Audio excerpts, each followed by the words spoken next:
What's up, guys and gals? Welcome back to the Nerd Castle. Today in the world of indie games, we're going to be diving back on into Gloomhaven. We haven't checked out this party-based RPG since, I guess, 2019 when it first came out. It's been a long time since I dove on into this one. And there's been kind of a reason for that. It's that I'm a big board game guy. Like, I love things like Descent, Journeys in the Dark, and Hero Quest, things like Tainted Grail. I really like crunchy board games that have a lot going on for when you don't really have time to run a D&D campaign, and Gloomhaven is considered to be probably one of the most revered of that genre, and for the most part, its acclaim has largely flown over my head. I've had the opportunity to play Gloomhaven on a couple of occasions, and each time I was sort of underwhelmed with it, I guess, and so like for years, I've been pondering this game, and just sort of thinking about it, because this is one of those games that's like sacred in the world of board gaming. Like, no one ever says anything bad about it. And so anyways, it's getting a digital board game conversion on Steam, and that started about 2 years ago. As of right now, the developers have been hitting their goals on the roadmaps that they released. They're scheduled to have a new roadmap in the next 6 months or a year or so, I think, from last I checked. You'll double check me on that one because my numbers might be spotty, but I think they're going to publish a new roadmap for where they're going from here because they're approaching the end of their old roadmap effectively. And so anyways, if you don't know what Gloomhaven is, the party-based RPG that is very crunchy. I'll be the first one to admit this is probably not a game for everybody. This game is for people that really like rules and really like a lot of depth and a lot of things going on. The game is also really weird, and so I apologize, but as we're playing this, there's going to be a lot of... I'm going to miss things, first and foremost. I'm not going to be able to explain everything that I'm doing, but I'm going to do my best to explain everything that I'm doing, because unless you have a solid handling on the fundamentals of Gloomhaven, you're really going to struggle with this game. It's one of those board games that you got to play it a couple times before you really start to wrap your head around it. This game was designed basically to sort of rebuff the idea that you have to have dice in an RPG. That's basically the foundational design core of Gloomhaven, and it accomplishes this by some unique mechanics. Some of them are contrived, some of them I don't like, but at the end of the day, it works, and it works pretty well. So we're going to dive on into Guildmaster mode. The campaign mode has not been released yet. This game can be played just as a standalone board game version on the internet. So really, how Gloomhaven normally plays is that everybody picks a character, and you play through scenarios that come out of like a big book, basically. And the scenarios are very difficult. I'm going to add that too. This is not a game for the faint of heart. This is definitely an RPG where you can die. And this game... They're working on it, but the multiplayer is in. It's all doing its thing, so you can do that if you want to and use it as a replacement, just in case your friends are too far away to play on an actual physical tabletop. But the campaign is not in yet. The Guildmaster mode, which is effectively the sandbox version of the game, where you just go as far as you can, is in. I don't think that they have the progression system in yet. So Gloomhaven is also unique because it was a board game that had in-between game progression, which is something that other board games had toyed with but had never really fully gotten into. Gloomhaven does. So Gloomhaven is sort of a unique board game in the sense that it's got progression in between the runs. And what I mean by that is your goal in Gloomhaven is not necessarily to run your character till they die like it is in D&D. In Gloomhaven, you want to run your character until he reaches certain goals or she reaches certain goals. And once she gets there, you unlock, I forget the name that they use specifically for it, but it's basically how wealthy they are.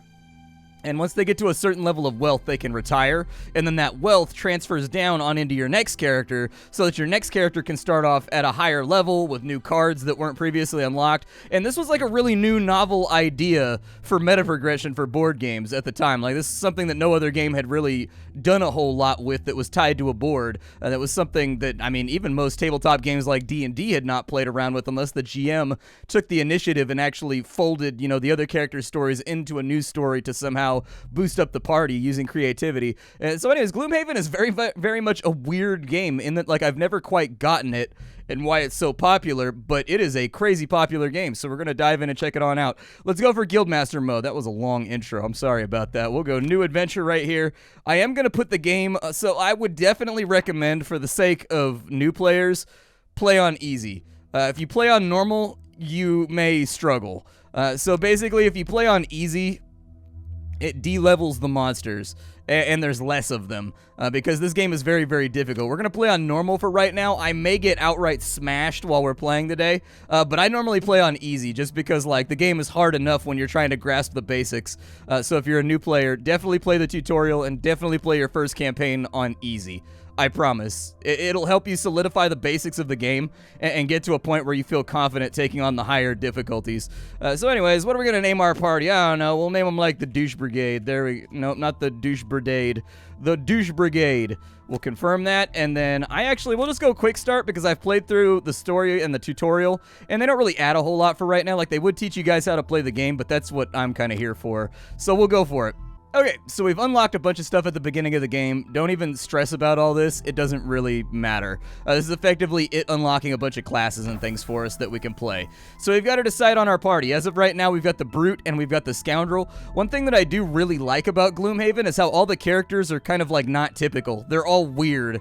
They're all kind of like, the Scoundrel is pretty much the only normal human in this game. Everybody else is like a corrupted husk or like a monster or something else like that. I do really, really find that appealing. On the left-hand side, we've got the Douche Brigade over here, the general overall level of everybody else. We've got their XP listed underneath. When they level up, they'll get access to new cards, new abilities, stuff like that. You can take a look at their decks right here. At any time, you can basically go through and you can rearrange these if you want to so that you can have, like, different abilities on in here. I'm going to leave them all in their defaults because, like, I've learned to play using the default decks on each of these characters, and I just don't know how to make a coherent strategy out of all of kind of the secondary abilities and stuff. I haven't had a chance to play around with them, and so I feel like it's safer just to do it like that. Everybody has equipment over here.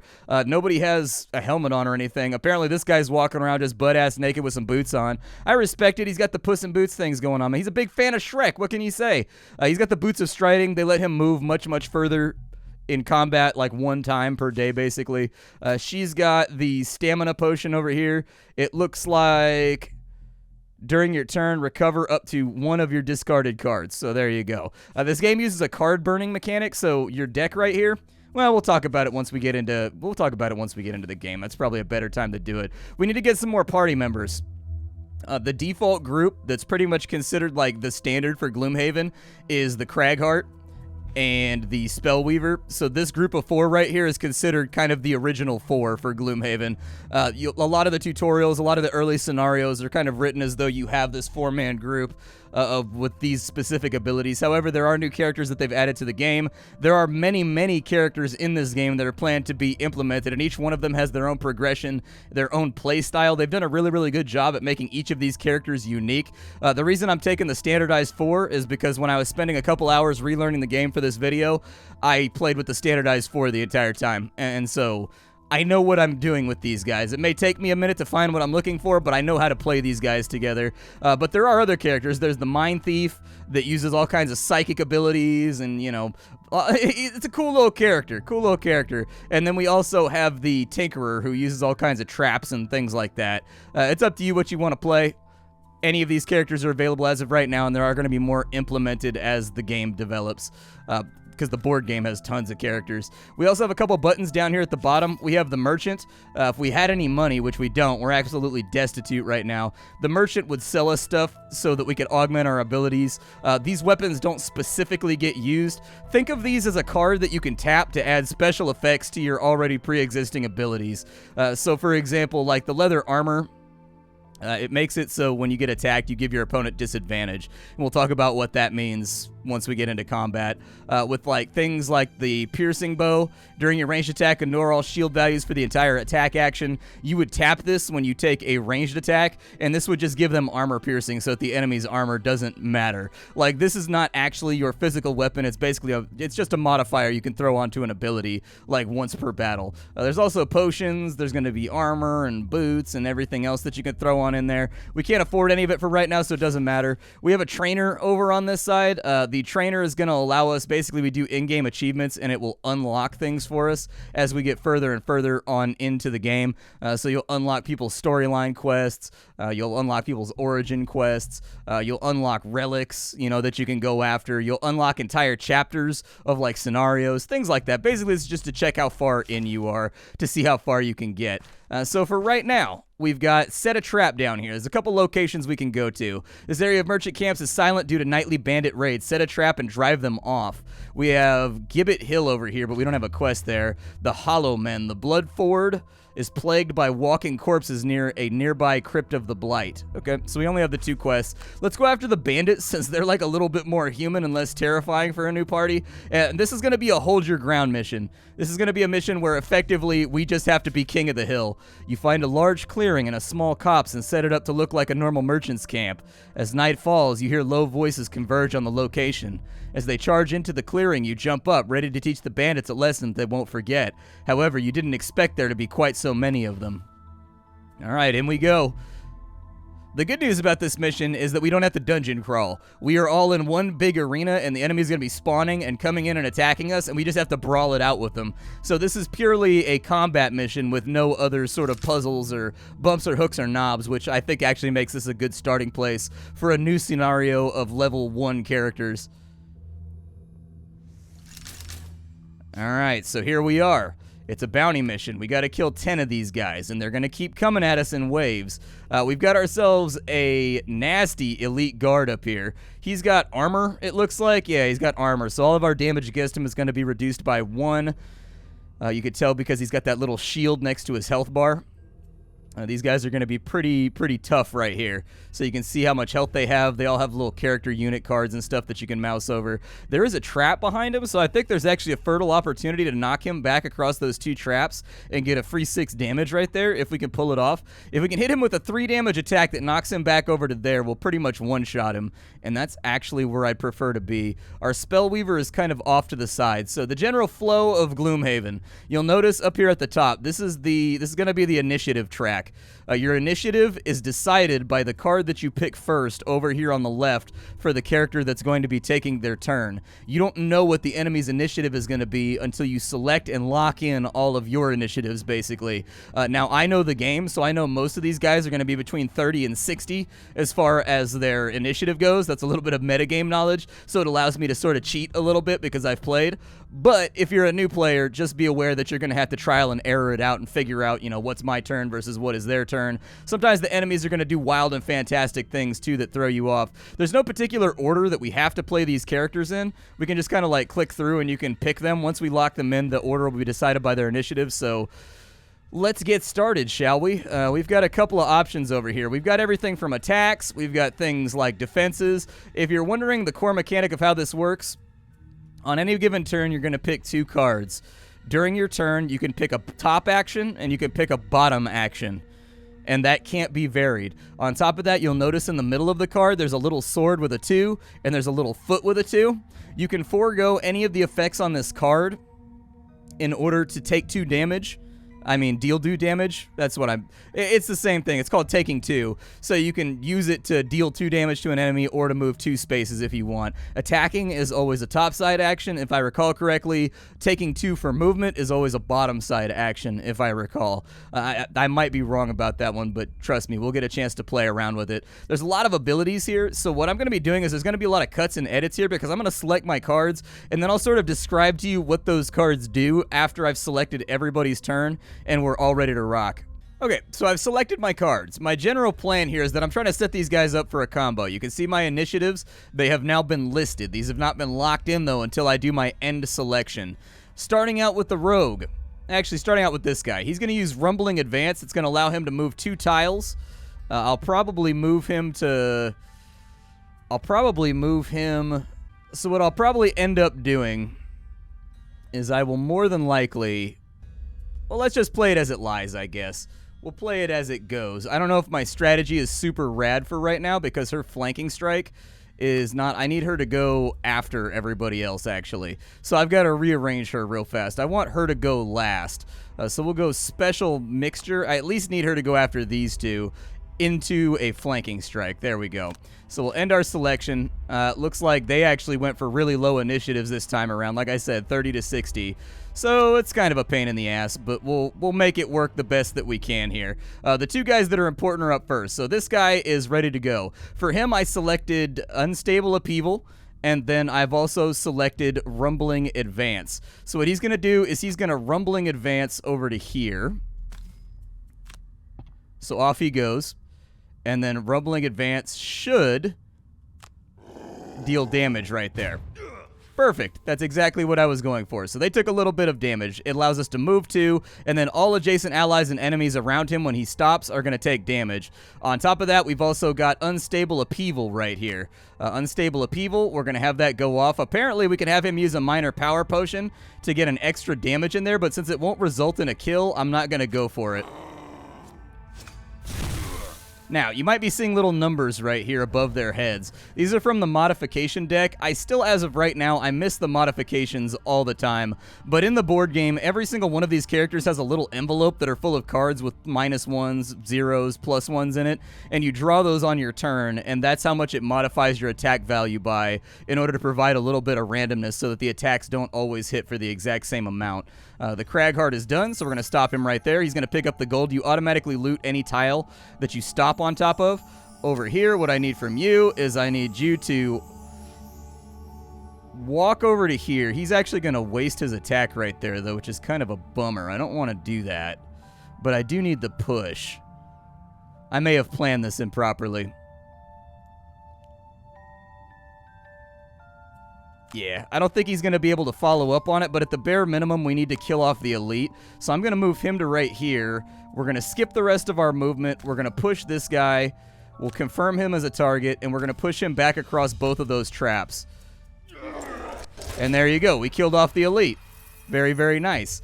This guy's going to move and probably shoot the Spellweaver. The general rules are, because this game doesn't require any DM, the general rules for the AI is that they move against basically whoever's closest and they attack who's closest. The only time that changes is if two characters are a similar distance away, and then it goes by initiative. They will move and close towards the person with the lower initiative between the two that are a similar distance away. So I think that's how it works. Unfortunately, I'm not going to be able to do much with this right here. I'm going to go ahead and go with that right there, and we'll skip the attack. That little icon right there is how the stamina system works in this game. So any card that has this in the bottom corner is burned for the rest of the battle once you use it. It tends to be like your really, really rad abilities that change the course of an entire combat. We kind of wasted this one. I feel bad about it. That was a dumb rookie play. I still make mistakes a lot when I play this game, but, you know, for explanation's purpose. The other thing that I didn't talk about is the two cards that you pick, they get discarded at the end of your turn, which means that you can't use them again until you take a rest. And the penalty for taking a rest is that one of your cards gets burned permanently. So anyways, we're going to be kind of going through as much of our deck as possible before we take a rest in order to avoid attrition, because a big part of this game is that your cards are your stamina, and they are your willpower, and they are your ability to stay in the fight, and when you run out of them, effectively your character is instantly one-shot. And so that's really kind of the timer that affects every single mission in this game, is you've got to be careful about it. His turn is now over. I don't know. Ooh, it's an archer elite? That's not great. Yeah, I was going to say, it's probably going to sting a little bit. When you take damage in this game, you can choose to burn a card in order to avoid that damage, or you can just take the card, or take the damage. I'm just going to take the damage for right now because it's not that important to me. He's going to attack the Cragheart with a +1. Good little hit right there. We're going to receive that damage. We're not going to try to mitigate it at all. What I would like to do is I'd like to move over to here and finish this guy off. So that's exactly what we're going to do. We're going to use the bottom to move over here, and then we are going to skip the action of poisoning because it's not going to matter anyways. We're going to confirm our target right there, and bow, that dude is now dead as hell. We've managed to clear half the field in one turn. Not too bad. Not too bad as far as Gloomhaven's concerned. And now it's the Spellweaver's turn to return fire. We can decide what we want to do here. I brought Impaling Eruption because I figured it was going to be useful to me. Unfortunately, it has not turned out to be so. So instead, I'm going to move... Oh, the Spellweaver has been immobilized by that last attack. That's a ripperoonies right there. That feels bad. She can't really do anything then since she's been immobilized. She needed to close the gap in order to get something done over here. So unfortunately, I think that's pretty much her turn. Neither of her attacks will reach.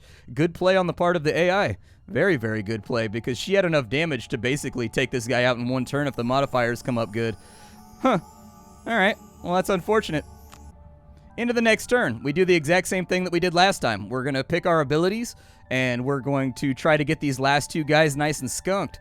We're going to start out with the Spellweaver. With the Spellweaver, I'd like for her... It doesn't really matter what I play. I just need her to move back. is really what it comes down to. I'm going to go for fire orbs right here. That's going to put her pretty far back in the attack order, which worries me a little bit. Maybe I'll try to get her a little bit closer. Then again, I don't know if I want her to close with this group. Let's go with... We'll go with Fire Orbs and Reviving Ether for right now. No, yeah, we're going to play the bottom part of Reviving Ether anyways. No, that's going to get discarded. Never mind. We've got to save Reviving Ether. She has one of the only cards in the game that allows you to recover all of your burned cards, and so we don't want to waste that on something like movement. Let's see here. Do I have anything else that moves her around? Not really, but we can take 2 on one of these other cards, and I think it'll be okay.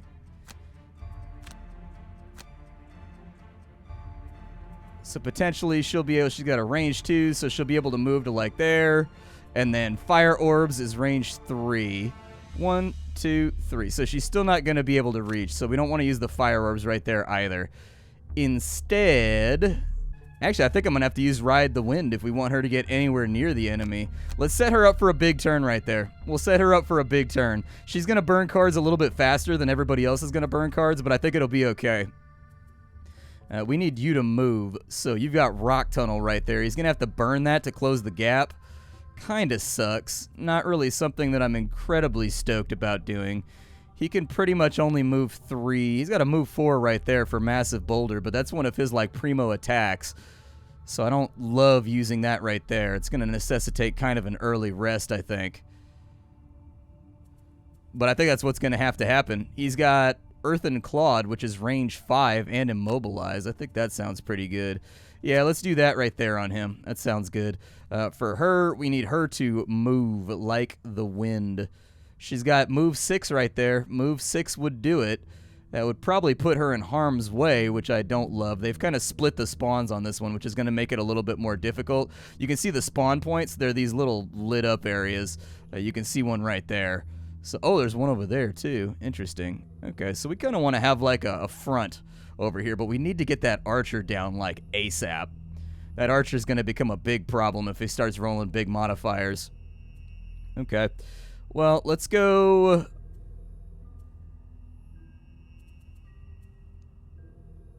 We've got a move 5 right there.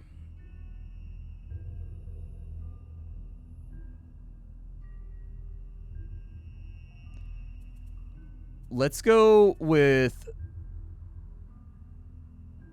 Smoke Bomb and Venom Shiv. That sounds good. So the Venom Shiv to close the gap, the Smoke Bomb to make her invisible to set up for the next turn so that potentially she can one-shot somebody over here. And then for our Beast Man, we've got Grab and Go, we've got Trample.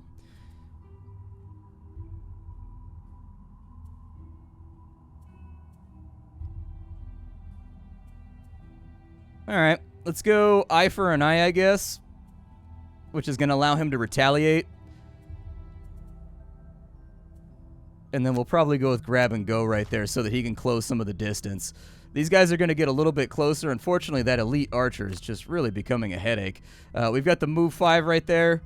Let's move 5. I'm trying to get on into this thing. And then we're going to Smoke Bomb right here, but that's going to burn. So it's got the little burn icon. This card is gone for the remainder of combat, so we paid a hefty price to kind of get here. Scoundrel's turn is over. Scoundrel put down a trap, actually. Kind of a weird choice, but I accept it. That guy's going to buff himself with armor, so that's going to make him a little bit more resilient and hard to take out. We got really long spawns. The last time I played this mission, all 3 spawns were in one corner, and so you're basically able to spawn camp them. This time around, not the case. We can take a move right here, which I think is a good plan.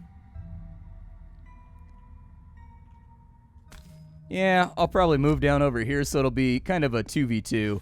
We'll probably send this guy up here to help out with that, and we'll probably have the Spellweaver and this person down here to make this happen. We will go with the Retaliate. We're not going to get attacked on this round, so I don't think it matters. But we'll throw it on there because we have the card, and, like, why not? There's a little bit more money that we've gathered for ourselves. We need big moves out here, so let's go ahead and do that. He's got the Earthen Clawed that he can throw at somebody. So you move over to there. And then with your Earthen Clod, go ahead and make it so that... immobilize him, I guess, so that he can't move. We can consume an Earth Charge in order to, like, make him not be able to move, but I don't know if we actually have that available.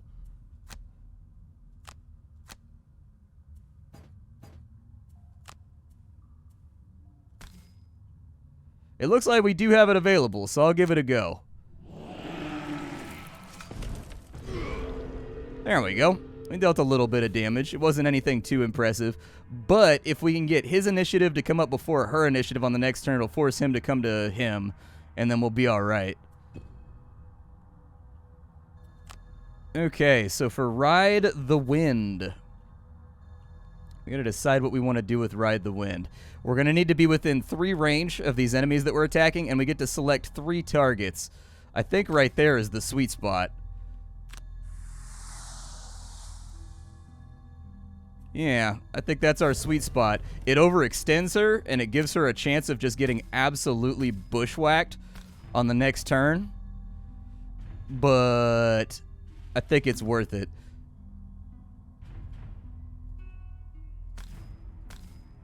Yeah, let's have a bang-up turn right here. Why not? So there's some damage out right there. Very nice. There's a big grip of damage out right there, which I'm absolutely a fan of. And there's a nice little hit right there. Spell Weaver, please. Let's have her... I'm actually going to have her go invisible to protect herself on the next turn.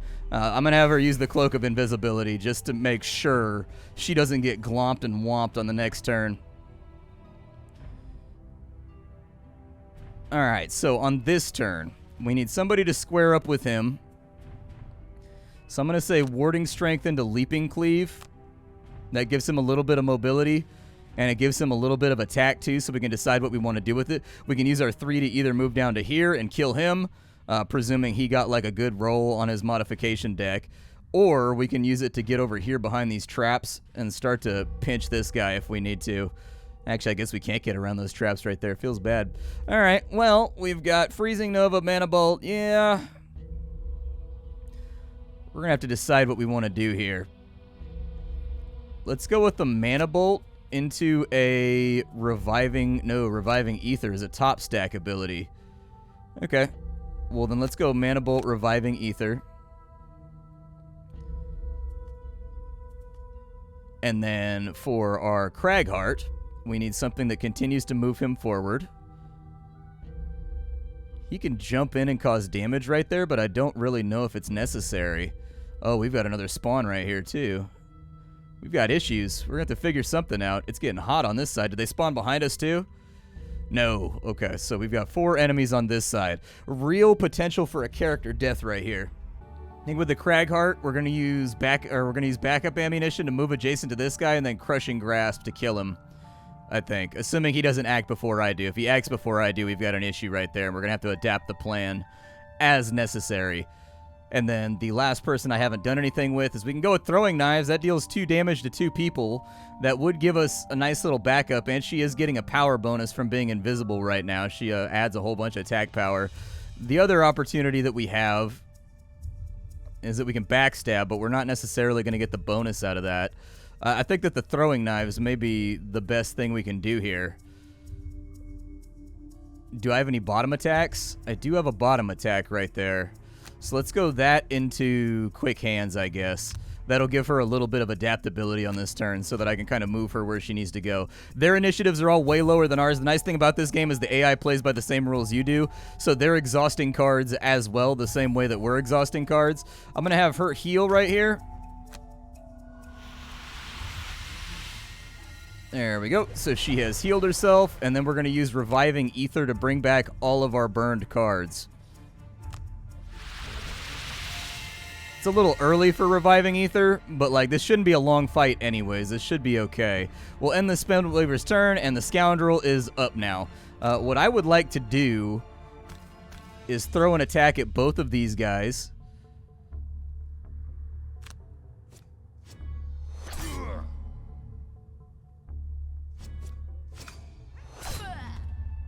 No damage. Ooh, she crit failed. Feels bad. Ooh, that leaves me in kind of a dubious situation. Okay. Not in love with that. I was not expecting a crit fail right there to deal 0 damage. Yeah, not in love with the hand that I've been dealt here. I'm going to move her over here, I guess, to pick up that gold. May as well. I mean, what else am I going to do? The Brute is up. That means technically I could jump him into this spot to force the engagement. This guy can't get through without stepping on a trap. So unless he's got a throwing knife, he can't get to the Spellweaver. I think that's exactly what I'm going to do. We'll do it like this. We'll kind of have him fill the gap right there since we're dealing with unknowns. Kill the Elite for sure. So the Elite is dead. We no longer have to worry about the Elite. And then that leaves us with 2 guys over here. We should be able to ace 1 right there, but we're going to take a little bit of a scuffing on this turn. I prefer not to take any damage, but, you know, that's the way she goes sometimes, Rick. It's just the way she goes. We'll move over to here, and then we will cancel the rest of our movement. We'll use this attack right here. Please no time 0. It's okay. He's still got the damage off enough to take care of business. Craghart's done, so now the only one that's got a turn left is this guy. 2 damage out. We're going to receive that. And he actually did exactly what I expected him to do, which is fantastic. That gives us a little bit more breathing room to get her out of the way on her next turn. She's got Ride the Wind. It's back. She's also got Fire Orbs again. I would suggest we go with Frost Armor to finish off that guy. And then Fire Orb. No, Fire Orbs is an AoE. Like, we get to attack multiple enemies with it, so I don't want to waste it right there. It's kind of early for a rest. I'm a little bit worried about using a rest right now. She does need to get out of the way, though. We'll go Frost Armor. And then I think we'll use Freezing Nova just to move her 2 spaces away, maybe.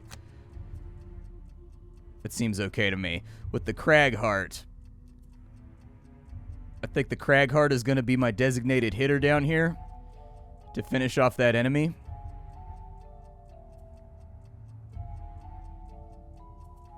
He doesn't really need anything too crazy in order to get this done. I would like to break this obstacle right here, actually. Breaking that tree trunk might work out for us pretty good. And then we can leave the leftovers to the Beastman. Or the Brute. Yeah, I think that sounds like something that might be workable. Yeah, I'm going to destroy an obstacle, and we're going to use Dirt Tornado and his boots to move him down here to face off with this guy, I think. That's kind of what I'm looking at right now. I think that sounds all right. For our Thief, it's probably about time to take a short rest. So, short rest versus long rest. Short rest, you get all your cards back that have been discarded except for one. One of those cards is permanently burned. A long rest, you get to pick which card gets burned, but it takes up your entire turn and you heal. So it's up to you what you want to do. For most occasions, you're probably... Actually, do I have something playable here? Hold on. If I have something playable... We do actually have something playable. Like, I have Backstab. I do have something playable here. So, like, we can make a turn out of this because we have a move and we have an attack. We actually have a bottom attack right there, which is actually kind of rare as far as this game's concerned. I'm going to go with Backstab, and we're going to go with... Single Out, I guess. That sounds okay. And then for this guy right here, we really just need him to kill this guy over here. So I think Provoking Roar, and is that within range right there for Spare Dagger? I was going to say, because we can stab this guy. 1, 2, 3. He's too far out. It kind of depends on... If I manufacture it so that this guy goes last, we might be okay. Yeah, let's go Trample and Spare Dagger. This may not work out the way that I think it's going to work out, but I want him to go last. We also have another archer over there that we're going to have to deal with, so that's fun. So I think I'm going to use this to move her over to here. We're going to take 2 on this one so that the card doesn't get burned, because we only need a little bit of damage. And there it is, that little bit of damage we were looking for. So that card's not going to get burned now. That card's just going to get discarded because we took 2 instead of playing the attack ability with the flame on it. He is going to armor up, which is fine, actually. That buys me a little bit of time to play around with. I'm okay with that.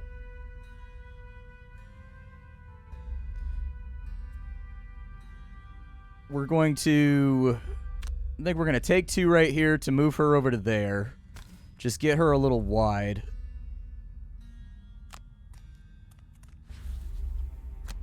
We're going to attack right here. I can consume any element in order to deal damage. You can see the elemental attunement of the battlefield over on this side. We don't have anybody that's using that right there, so that's what I'm going to go for. It's a little bit of damage. She drew a -1, plus he had armor, so unfortunately we didn't really get a whole lot done. The Cragheart. What I would like Cragfart to do is possibly...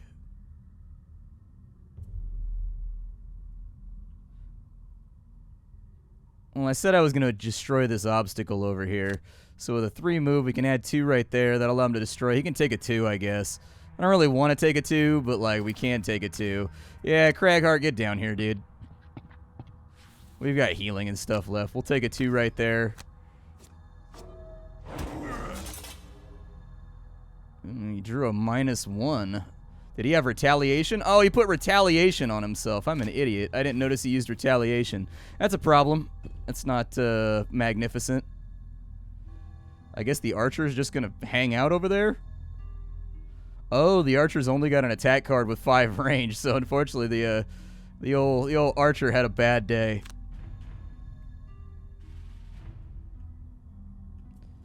I can jump you over to here, which I think is a good plan.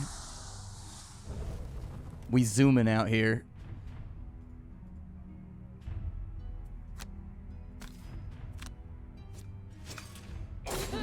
Three damage. I'll take that. I'll take that. That's all right. But now's the point where we're going to, because of all the movement we've been having to do during this combat, this is when we're going to start short resting. So do a short rest. Apparently, we're burning warding strength. That's fine. You can deal damage to yourself to change which card comes up if that's what you want to do. So he's done his short rest. Really what we want, Sweeping Blow would be ideal right here because he could step to right here, Sweeping Blow, then pick up the gold. It's kind of what I'm in the mood for. So it doesn't really matter what we use in order to get over there. Let's go with...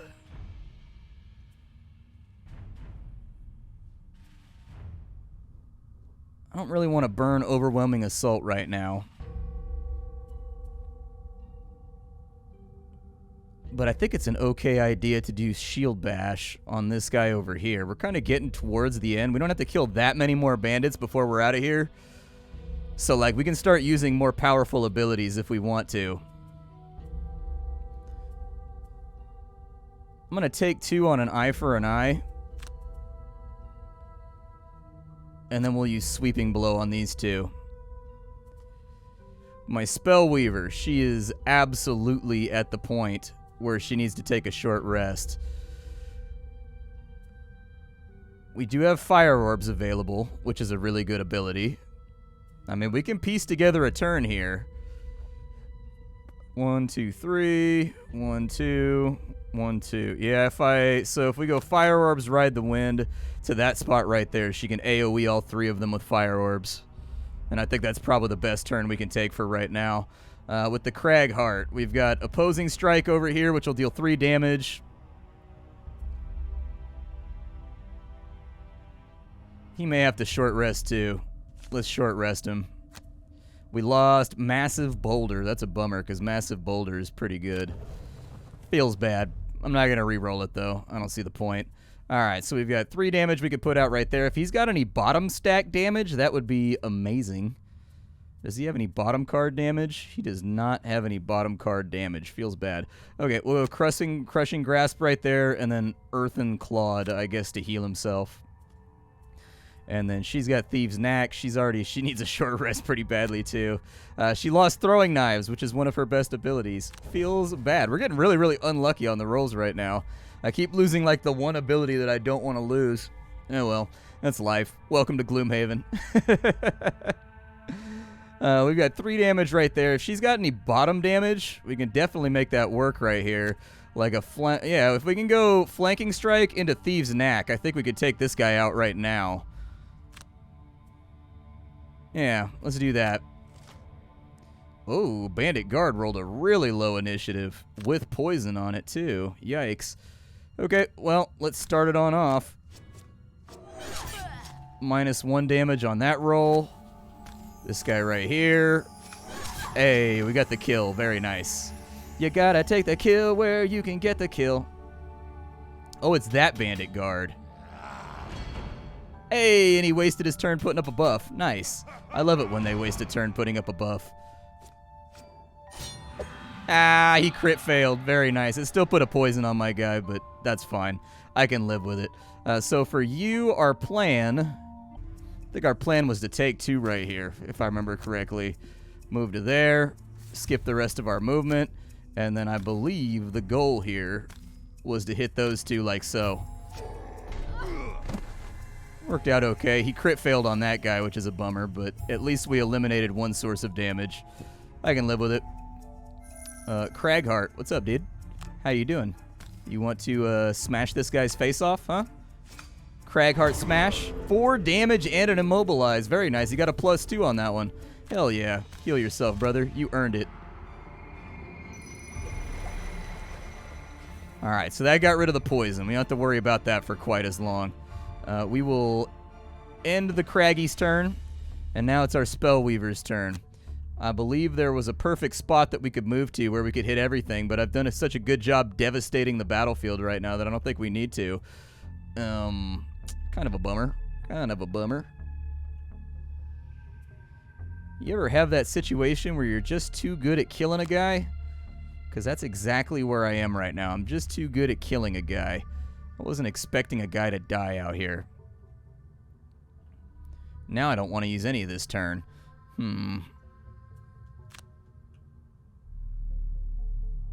I guess I'll just move her towards the center. It's fine. And then we'll take 2. I could attack right there, but it just feels like a waste to me. Yeah. I have missed... She was my contingency plan if everything else went wrong, because there was a guy over here, 2 guys over here. I moved her up to here, and she could hit all 3 of them. She was kind of like my nuclear option, just in case this went wrong. Unfortunately, it went right. I don't get to say that very often here on the channel, but unfortunately, it went right. So anyways, feels bad. Feels bad. Alright, so the Spellweaver's gonna have to take a short. She got Freezing Nova. That's fine, actually. I can lose Freezing Nova. I don't care about Freezing Nova, like, at all. We're gonna go for a big DPS turn right here, because so that's 4 away. That's that away. She's gonna need to move, I think. But I think there's a sweet spot here where I can get all of them. So from right there, we've got 1, 2, 3. 1, 2, 3. Yeah. So if we take 2 and we move to right here, she should be able to fire orb everybody. And that'll be the boobies. That'll be amazing. Cragheart over here. We just need you. Actually, he's got people on both sides of him? Oh, I can do something with this.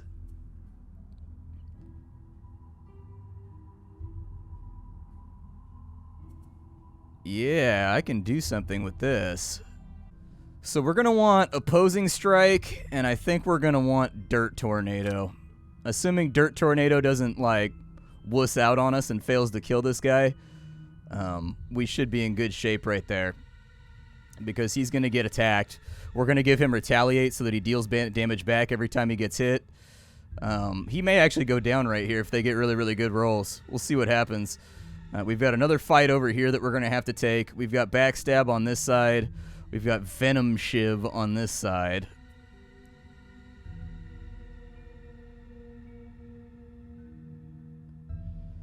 We can go single out. So if we go single out plus Backstab, we can deal 5 damage right here and basically one-shot that guy. Or at least put up the alley-oop so that our mage can finish everybody else off.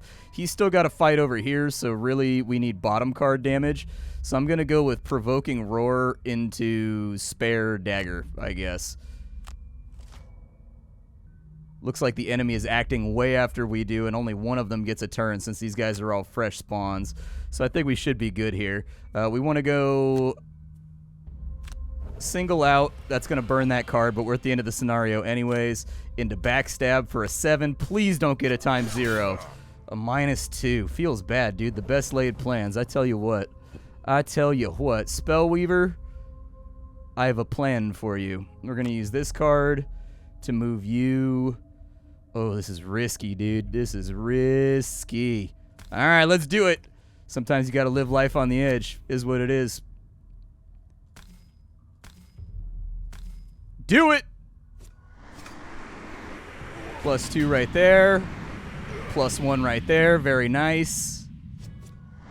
×2 right there. Hell yeah. Spellweaver getting mad gains right now. The Brute can't really do a whole lot right here, so we're just going to disarm you so that you can't attack.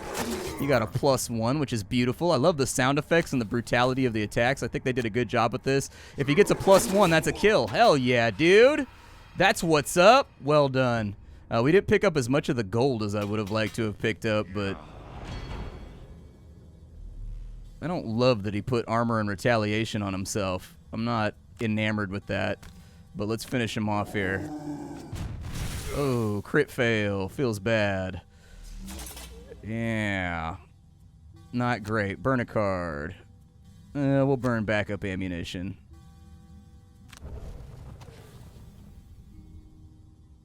Feels terrible. I don't like the way that this is going. I wanted him to die on this turn. That's what I wanted very dearly. And he did not die. He did not. Oh, we won. Never mind. It's just going to let me out. Nice. And so that was your first mission of Gloomhaven. You're going to get achievements down here. They're going to unlock various things as you accomplish them. All of our characters, they're going to have their record up here, what they did during the combat. Looks like everybody got a little bit of XP. So that's nice. Nobody got like a ton of XP, but we made a little bit of money. We got a little bit of XP, and that's Gloomhaven.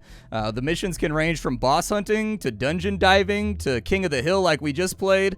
It really depends. It goes mission to mission, but I hope you guys enjoyed it. I will see you all next time. Thank you for stopping on in. My name is Splattercat. I sift through the pile to find what's worthwhile in the world of indie games every single day so you don't have to. I'll be back tomorrow with something hot and fresh off the indie skillet. Sorry I cut this one a little bit long, but it's a game that needed it, dude. You can't play this game in 25 minutes. It just can't be done. So anyways, I'll see y'all later. Bye.